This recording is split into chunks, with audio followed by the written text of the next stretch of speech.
Hello to everyone listening to our podcast, The Active Investor with SGH.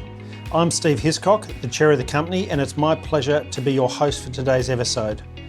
In today's podcast, we're going to be looking at the extraordinary markets that are going on at the moment, the volatility, and unusually, this is mid-month that we're talking because there's been so much happening around the world, and I'm going to be joined again, pleasingly, by our Chief Investment Officer, Rob Hogg.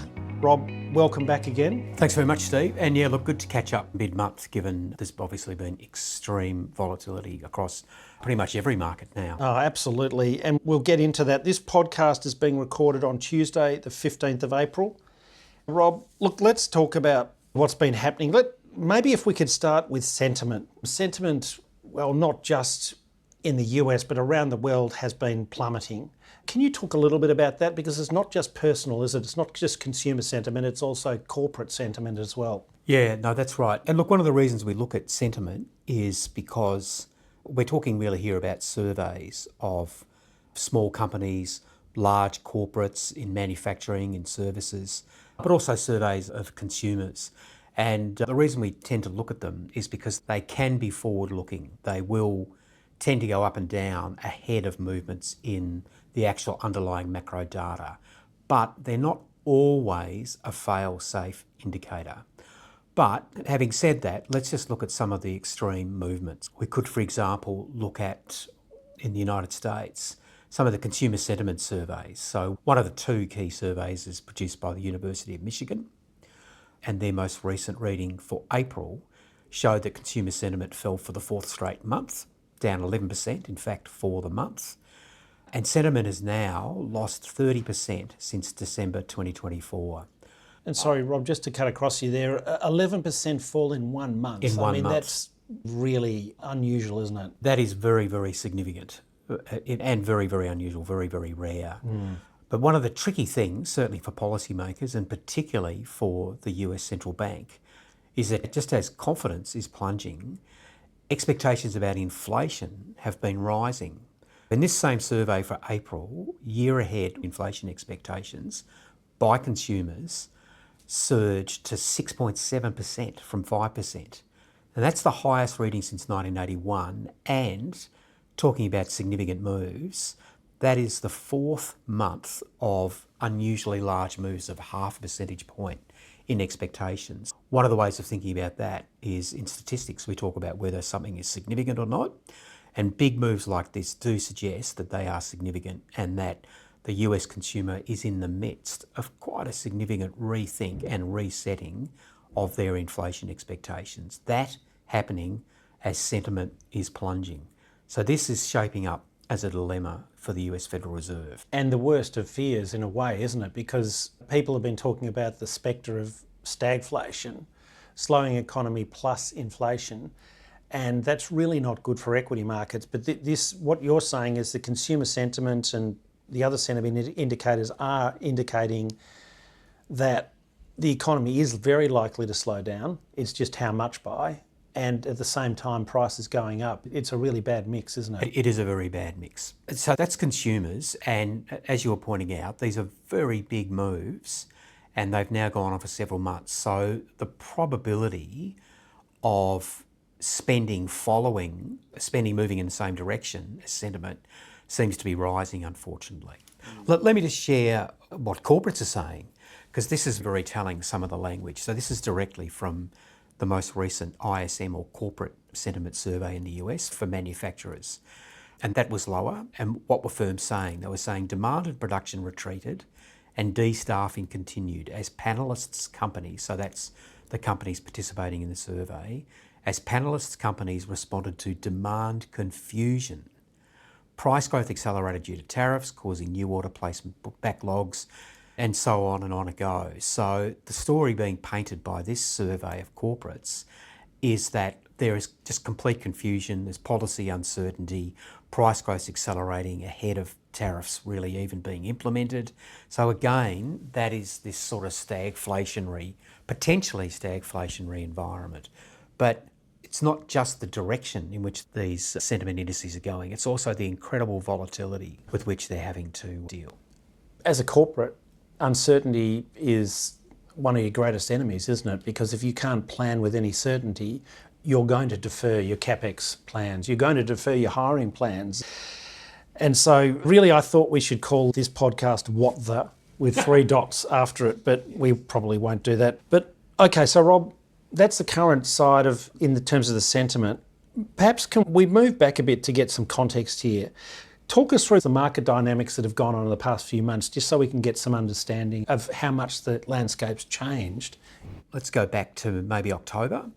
And the reason I go back to October last year is because October 2024 was the time when the electoral polls really started to suggest that the likelihood of President Trump being elected was really rising. Now, that continued through October.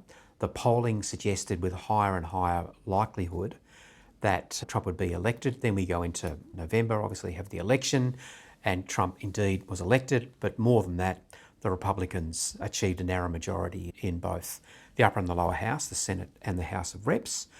So that was a time really almost of euphoria. US markets rallied madly, the US dollar rose, and there was huge positive sentiment, not only by US investors, but other investors in the United States about the Trump presidency, the focus there being on tax cuts, the focus being on deregulation and so on. So all seen almost universally positively. And I remember the very first podcast we did, one of the first things we spoke about was this idea of US exceptionalism and how that seemed to have reached, if not a peak, it had certainly accelerated. Euphoric levels. Euphoric levels. So then we move into 2025. US equities made their highs around the middle of Feb 19. That was about a month after the US dollar had peaked, which was the middle of Jan 13 in fact. But following on from those dates, really things have started to move south. Over the next month, so from mid-Feb to mid-March, the US equity market started to move lower, initially driven by mega cap tech and consumer discretionary, but by the end of the March, that weakness had spread into the rest of the US market and more broadly across the rest of the world. Then we started to see weakness showing up in the US credit market. That's where a lot of investors look for an early sense of broader investor risk appetite, because once credit spreads, so that's the interest rate that a corporate has to pay above what the government has to pay for their debt offerings. Once those spreads start to rise, that is immediately suggesting that perhaps the probability of recession is rising. And that's what we saw during March developing. Then we come to Liberation Day, April the 2nd, and we've seen since then a huge increase in that stress and a broadening in that stress. And markets really hit their peak in stress sense on Wednesday afternoon, our time last week.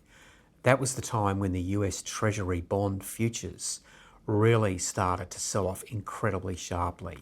And to give you a sense of what I mean, in the cash bond market, which does trade during the Japanese trading session, so our afternoon, the 30-year yield, US yield, rose from 4.6% to 5%, so 40 basis points. And the 10-year yield rose an almost similar amount from 4.2 to 4.5. So these, for bonds, extremely large moves, and they all occurred over the course of a couple of hours. So they were really starting to suggest that the US bond market, which, remember, is where the global risk-free rate is set, the US bond market was showing all the signs of becoming quite unhinged and completely unstable. And that then led to what some might describe as the Trump put. That happened Wednesday night our time when de-escalation occurred. Trump spoke about having a pause for the implementation of some of his tariff policies. And since then, we've actually seen equity markets rally back somewhat. Spreads have contracted a little bit, but it's extremely unlikely that we're going to go back to where we were before. Because of the sentiment. Because of the sentiment, yeah, and because of the uncertainty. And Rob, looking at this, so the bond market has really told Trump in a way what the consequences of his actions could be. Does that mean that there is a logical extent to where Trump won't go, if that makes sense? It makes complete sense. And this is, we've spoken before about guardrails in the US, guardrails around what the administration can do from a policy perspective. So guardrails include things like the fact that a lot of legislation clearly has to go through the Congress.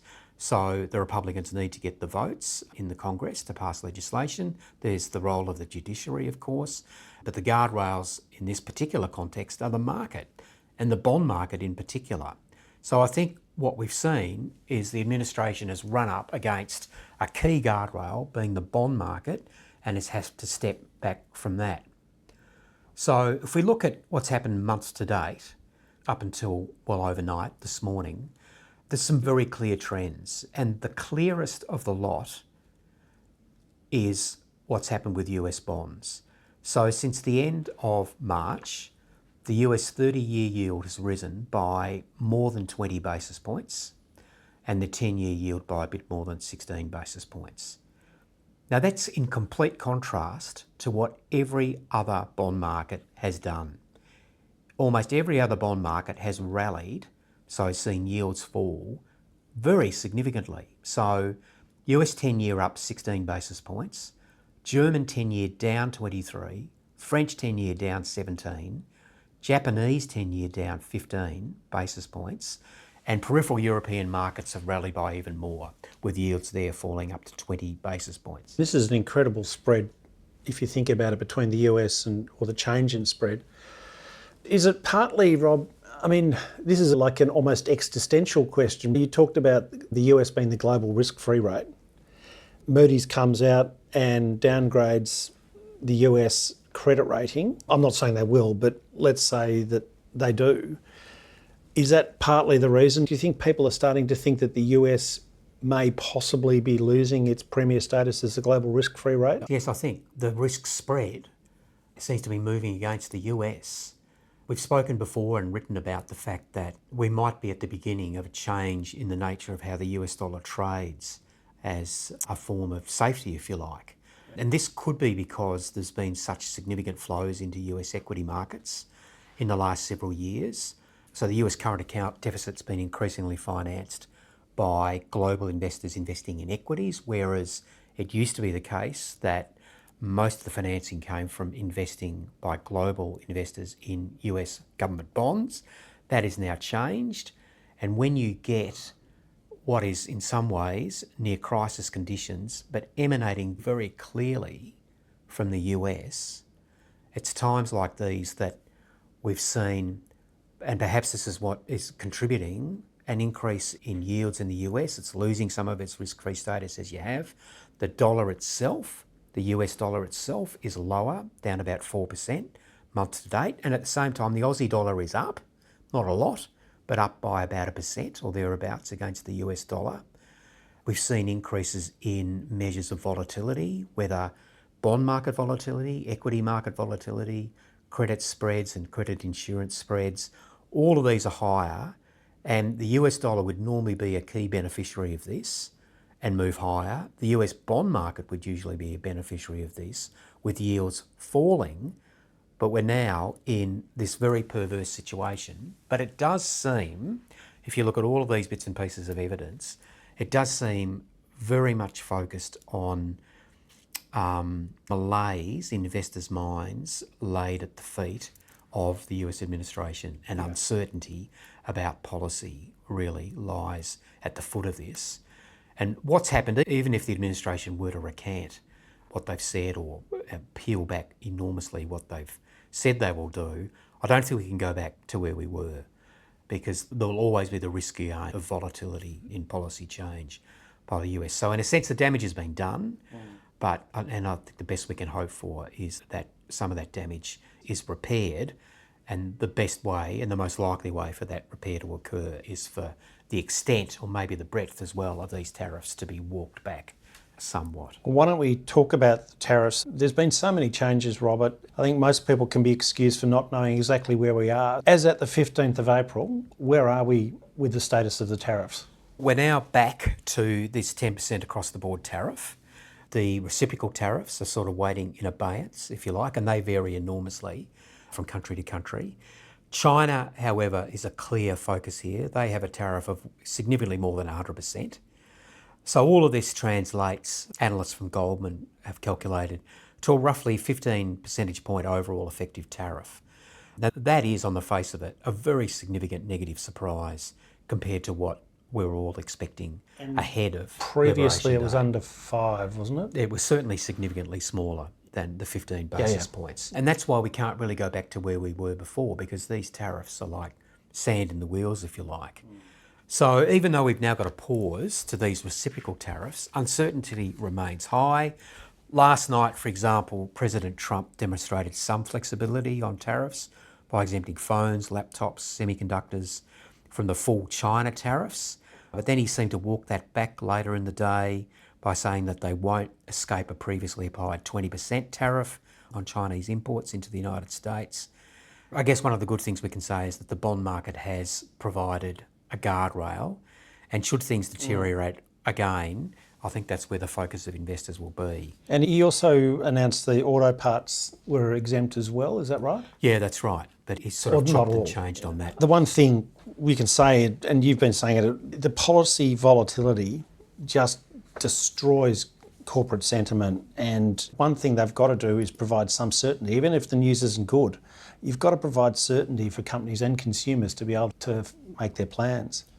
Yeah, so we spoke right at the start about those survey measures, corporate survey, household survey, and how the extent of the falls and the pattern exhibited by those surveys is highly suggestive that we'll see a slowdown in spending and slowdown corporate investment.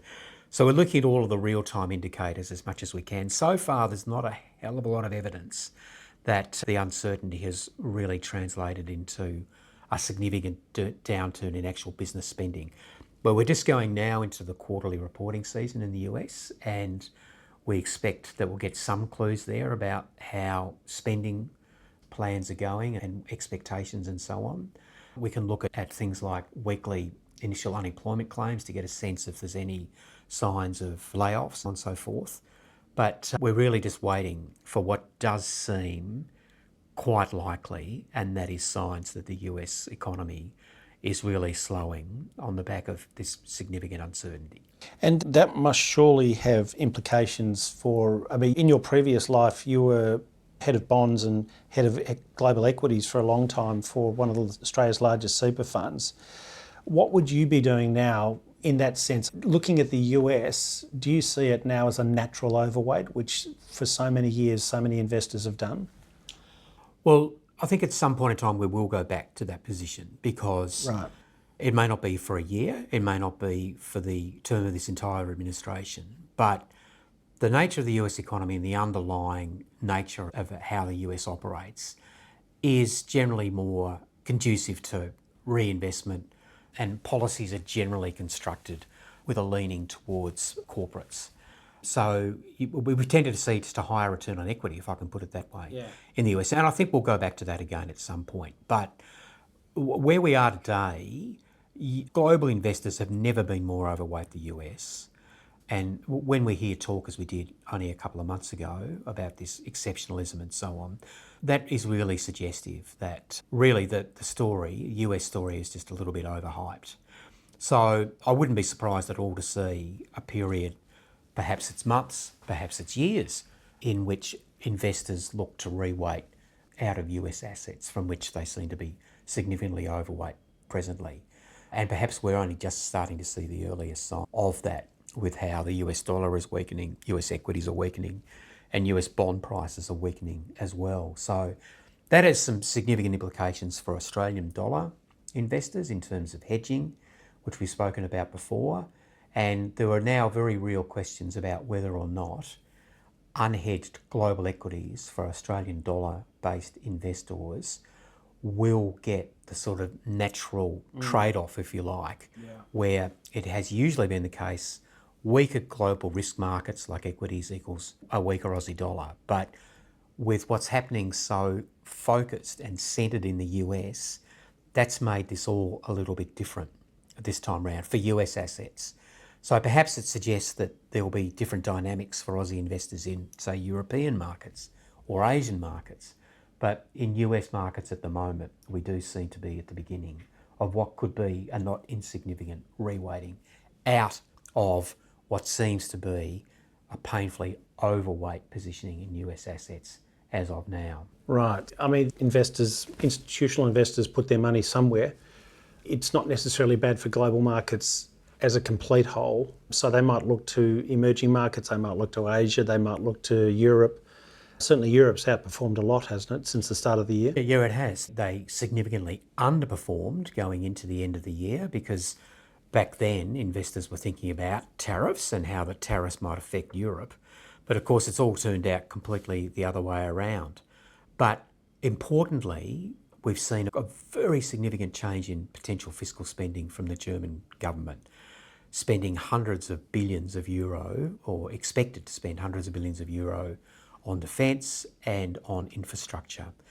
And the potential impulse, if you like, from government spending in Germany, and that'll spread across Europe, that could well be the most significant positive impulse that we've seen in Europe since reunification of East Germany and West Germany. And look, we've started to see some of that priced in. Yeah. The DAX index, for example, is one of the few indices that's up this year, even after what's happened in the last couple of weeks.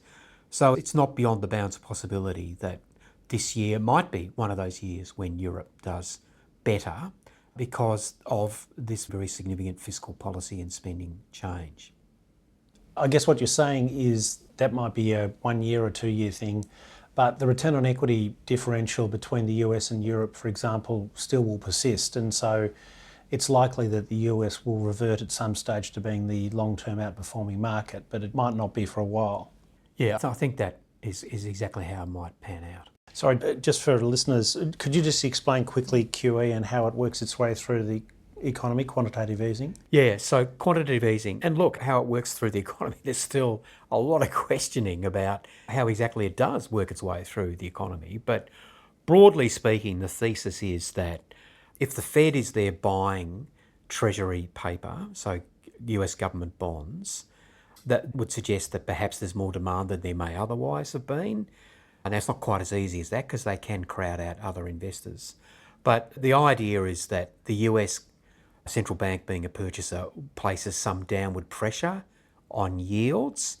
And one of the direct ways that that feeds through to the economy is via the mortgage market in the US, where the vast majority of mortgages are 30-year fixed rate. So if indeed central bank buying pushes down yields across the yield curve, that, along with forward guidance by the Federal Reserve, and forward guidance is them talking about what they expect to be doing with interest rates, together, QE, forward guidance, if that can act together to drive down interest rates, that leads to cheaper financing for households, for corporates. Increased consumption, increased expense. Exactly. And one of the things you've been talking about just in the last few days is that real yields, as in bond yields after deducting inflation expectations, look very attractive in a historical context. Can you just talk through that? So these are the yields on what are called Treasury inflation protected securities, or TIPS, in the US. In other markets they've got other names, so in the UK the linkers. And some of you may well remember that when Prime Minister Truss was in as Prime Minister in the UK, they had a bit of a mini meltdown in their index-linked market, or their linker market. Anyway, what's happening in the US, it's certainly nothing like what happened in the UK, but it's certainly in that direction. A lot of the damage has been done, indeed almost all of the damage, and by that I mean almost all of the yield increase has occurred with these so-called real yields, so these inflation-protected securities. That's what's driven the overall yield. But these are effectively government guaranteed, aren't they? They are, and well, yes, they are. They're government issued, and they are indexed, either the coupon, so the payment on an annual or half-yearly basis, and or the final principal are indexed to changes in the consumer price index. And what's the real yield at the moment? The real yield at the moment, at the 30-year part of the curve, is around 2.6%. So that is historically a very attractive level. 10-year yields, real yields, TIPS yields, are a bit over 2% as well. So historically, those yields are relatively high, and indeed they've been the key driver, just in the last month or so in particular, of the increase we've seen in the overall yield structure in the United States. Look, you've been speaking to the team about guns and butter. Can you explain what that is? Yeah, so guns and butter, this is something that first year uni students listen to, but it's all about the trade-off between guns and butter. And the argument here is that it goes back to spending literally on armaments and guns. If you do more and more of that, there's less and less money to spend on other things. So there's a trade-off between guns and butter. But the relevance of this to what's happening in the US is that there seems to be an underlying psyche that the US is using tariffs as, well, more than a negotiating tool, almost like a negotiating weapon to force countries into a slightly different trade relationship. And the thinking seems to be not unlike the thinking that it's better to have significant foreign exchange reserves and gold and run trade surpluses with other countries.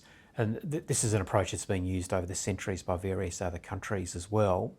But it's very much a trade-off, it seems, in the administration's mind, that they seem to be prepared to use tariffs as a weapon to change the nature of their underlying trade accounts or trade balances.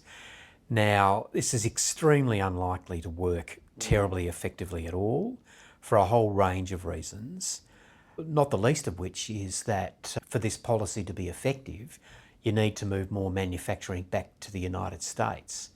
But with all the significant degree of uncertainty, that'll be tricky. Plus, these things take years and years and years to occur. Exactly. You can't just build a motor plant in 3 months. No, you can't. But there does seem to be some evidence that the thinking that sits behind all of this is really, in a sense, the weaponisation of tariffs to change the nature of global trading structures. So completely at odds with what a lot of us were taught about comparative advantage, where it makes way more sense for countries to do what they're most efficient at doing and then to trade with other countries that are way better at doing other things. But this is quite at odds with that and seems unlikely to have significant longevity. But in the near term, the uncertainty moves in this direction can and are causing some very, very significant bumps. To be fair, I don't think many of the current administration went to university, certainly didn't study economics 101. Okay, so Rob, maybe the US is heading into recession. What's it actually mean for Australia? Because you've said before that we are relatively well insulated in the first round, but talk through where you think we are. Yeah, so let's just talk about domestic stuff and then we'll come back to China, because as we all know, what happens with China is very important for Australia. But let's just start domestically. So the cash rate here, 4.1%, so amongst the highest cash rates, certainly in the developed world, indeed probably the highest cash rate in the developed world. So there's plenty of room for that cash rate to decline. But are the conditions conducive to that occurring? Well, increasingly I think they are. Inflation is easing here domestically, and it's quite possible, in fact, that all of these tariffs that are being applied around the world will lead to areas in the world where countries have a surplus of manufactured goods, China being the best example there. And that could well lead to downward pressure on traded goods prices in the rest of the world. So that might well be beneficial for Australia in being another disinflationary force. Inflation does seem to be easing, and if anything, tariffs might increase the rate at which that disinflation occurs. Fiscal policy spending here, so government spending, is supportive, and if anything, the current election process suggests that both key parties are, if anything, offering up more and more spending. So that's sort of supportive as well. High cash rate that can probably go lower, easing inflation, which will give the RBA the policy flexibility to do that, and a fiscally supportive environment. All of those seem to be a much, much better background for the Australian economy than almost any other economy in the world enjoys at this point in time. However, we are more than really any other developed market economy. We're also susceptible to what happens with China. So what the Chinese policymakers do, not only in regard to tariffs, but in regard to potential policy changes within China and boosting of spending and so on and so forth, what they do will be important as well. But Australia itself, in the context of everything that's going on, seems to be better placed than any other country, or almost any other country in the world. So with the RBA, what's the market building in terms of rate cuts for the next 12 months? The extent of those rate cuts has definitely increased, and we're looking now closer to probably 4 rate cuts. Of 25 bips each, Yes. yep, okay. Yeah, whereas only a little while ago, analysts were pushing out the first rate cut beyond May, potentially to August. It seems more likely than not that will be brought forward to May, and indeed there's speculation that rate cut might be even more than 25 basis points. I'm not sure that'll be the case, but the likelihood of nearer term rate cuts has gone up over the last couple of weeks, and that has been increasingly priced by the market. If we look at the very short end of our yield curve, for example, the 2-year yield here, which is a great indicator of market sentiment about the cash rate, the 2-year yield's fallen almost 40 basis points so far this month. Right, so that's okay. a very That's significant yeah. move. Indeed, that's about the largest move of any country in that maturity bucket so far this month. Okay, so the message in a nutshell is that policy volatility and uncertainty in the US has caused a crash in sentiment across consumer and corporate, and it's likely that the US will head into some sort of slowdown / recession, possibly with a bit of inflation as well.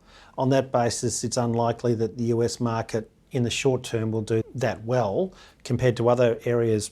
Australia, however, is relatively well insulated and has got more firepower than most other countries in terms of being able to cut rates, which really gives us an enormous amount of protection. From the way I'm reading it, Robin, say yes or no here, you're saying the Australian equity markets is relatively well insulated.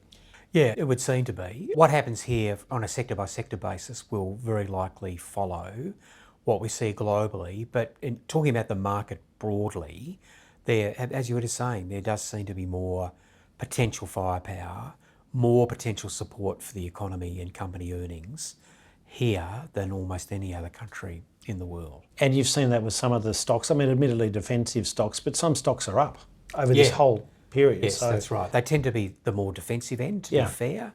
But yeah, it's absolutely not the case that every single stock is down. No. And a number of stocks that have been very severely beaten up may well have been overly harshly treated by investors. So that's where we think at this point in time, whilst things are very uncertain, there do seem to be some names that have been beaten up to an extent that seems far beyond even the worst case scenario. And that's where the opportunities lie. Some of these ultra defensives, some of them are trading on 30 times earnings, one of them being a bank, approximately 30 times earnings. It's quite breathtaking to think how well that's held up. Rob, thank you very much. It's an incredible time, and I know we'll be speaking in a couple of weeks about the rest of April, which will be highly volatile, I'm sure. So that brings us to the end of today's podcast. We hope you enjoyed today's episode. Please subscribe so you don't miss out on future podcasts. Follow us on LinkedIn, YouTube, Spotify, Apple, or wherever you get your podcasts from. Please do let us know if you've got any questions or comments. And until next time, stay informed and stay active. This podcast is produced by SG Hiscock and Company. It does not constitute financial advice and assumes a certain level of knowledge. It's general information only and does not take into account the investment objectives, financial situation or needs of any person and should not be considered a recommendation.